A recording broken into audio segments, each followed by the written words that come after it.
Hey friends, Anna Wilson here, back to continue keeping you posted on current events here in Telluride, Colorado. And today we are discussing the labor shortage, the housing crisis, and why I support focusing on providing more deed-restricted affordable housing opportunities like the deed-restricted house I'm sitting in right now, as opposed to attempting to regulate the free market. Let's get started. So we should start by discussing what got us to this point of crisis, because Telluride has always had an affordable housing shortage. When I moved here 10 years ago, there was nowhere to live except for a one-bedroom guest house that I shared with 4 other roommates. It was the same when my husband moved here 25 years ago. It was the same when my neighbor moved here nearly 40 years ago. We all had to crash on couches or sleep in closets at one point or another in order to make it work here. Telluride is a very small, very desirable place to live. So demand for affordable housing is always going to outweigh the supply, always. But what's changed at this point to put us in the mode of crisis? Now, the housing shortage is combined with a labor shortage, and businesses, specifically restaurants, are struggling to retain enough employees to keep their doors open. And the narrative that's going around Telluride is that that's the fault of vacation rentals, which is short-sighted at best. There is some truth to it, which is why I do support the moratorium on any further short-term rental licenses, as well as ballot measure 2D's 2-year cap. But if we want to truly solve the problem, we have to get to the root of the problem. And we have to look at the bigger picture, because Telluride isn't the only place that has a labor shortage, or mountain towns or tourist towns. This is happening absolutely everywhere, even in places where housing isn't an issue. So to understand that, we have to ask, what happened recently that had a major lasting impact on the service industry all over the country? COVID, restrictions, lockdowns, mandates. Let's talk about that.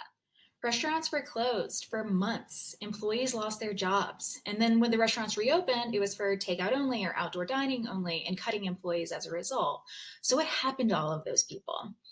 Well, a lot of them went on unemployment, and in Telluride, a good number of them stayed on unemployment. In July 2021, our unemployment rate was at 5.4%. A typical July is only 1.9%.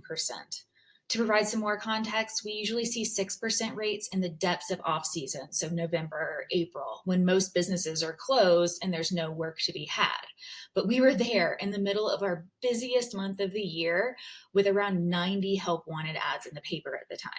So we'd be crazy not to recognize that as a contributing factor, but the biggest, most impacting aspect of the shift that came with COVID was the availability of remote work.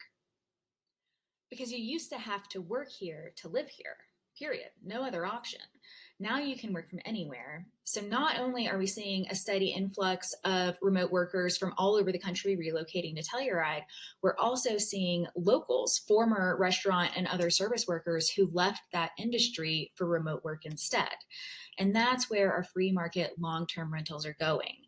Housing that used to be occupied by servers, bartenders, baristas, ski instructors are now basically home offices.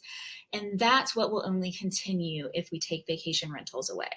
If they aren't available for visitors, they'll be taken by remote workers, many of whom can pay a lot more than what the service industry can afford.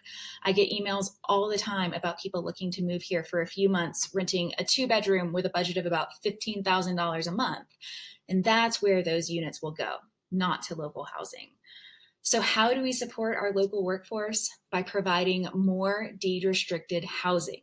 That means affordable housing like this that can only be occupied by people who live and work here. Now here's where I get political. Ballot measure 2D not only generates funds for affordable housing through increased business license fees for short-term rentals, but it also protects existing tax revenue generated by short-term rentals that is specifically designated to fund affordable housing projects. And those projects are in the works. Both the town of Telluride and Telluride Ski Resort are working diligently to construct the amount of affordable housing that we need. So let's vote to fund those projects. Voting yes on 2D is a vote to protect our local workforce. Additionally, voting no on 300 is a vote to protect our local economy. Simple as that. Thanks for listening. As always, I am available for any questions. Feel free to leave them in the comments below or reach out to me directly, and I look forward to continuing the conversation. Thanks, y'all.